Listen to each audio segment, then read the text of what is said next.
नमस्कार, मैं भानु स्वागत करता हूं आपका फिल्म इंडियन चैनल पर। आज के किस्से में आप जानने वाले हैं कि कैसे घमंडी राजेश खन्ना को किशोर दा ने सबक सिखाया। राजेश खन्ना ने लगातार 15 फिल्में सुपरहिट देकर सुपरस्टार का दर्जा पा लिया था। उनके स्टारडम के आगे सभी अभिनेता फेल थे।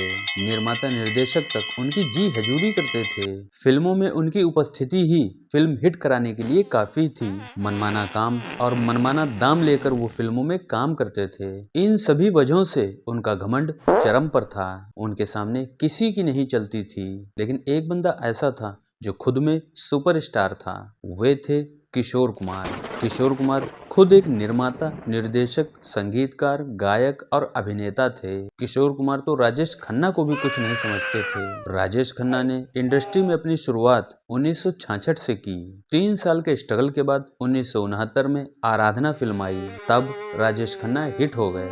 उसके बाद ही उन्होंने लगातार 14-15 फिल्में हिट दे दी। ये बात आराधना फिल्म से ही जुड़ी हुई है। 1969 तक किशोर दा एक बड़ा नाम हो चुका था। वे किसी भी फिल्म में गाने से पहले बहुत कुछ चेक करते थे। ऐसा ही कुछ आराधना के लिए भी किया। जब उनके सामने इसका गाना पहुंचा तो ये भी बताया गया कि इस फिल्म में एक नया एक्टर है। किशोर दा ने गाने से मना कर दिया। उन्होंने कहा सबसे पहले वे उस एक्टर से मिलेंगे, उससे बात करेंगे, अगर समझ आया तो गाएंगे वरना नहीं। बात राजेश खन्ना तक पहुंची। वे डर गए। फिल्म का ऑडिशन तो ठीक, गाने के लिए ऑडिशन, ये बात राजेश खन्ना के लिए हजम होने वाली नहीं थी। लेकिन डरते डरते राजेश खन्ना किशोर दा के घर पहुंच गए। दोनों लोग बहुत देर तक बैठे रहे।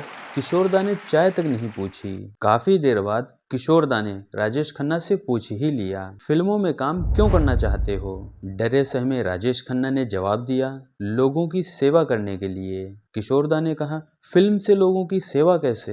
राजेश खन्ना ने कहा, फिल्में लोगों का मनोरंजन करती हैं और मनोरंजन करना भी तो एक प्रकार की सेवा ही तो है। ये सुनकर किशोर दा खुश हो गए और फिर चाय मंगवाई। उसके बाद ही किशोर दा ने उनके लिए गाना गाया। यहाँ पर जिस गाने की बात हो रही है वो है मेरे सपनों की रानी कब आएगी तू। ये गाना कई सालों तक लोगों की जुबान पर चढ़ा रहा। राजेश खन्ना हिट हो गए, काका बन गए। उसके बाद इसी जोड़ी ने कई सुपरहिट गाने दिए। आज के किस्से में इतना ही।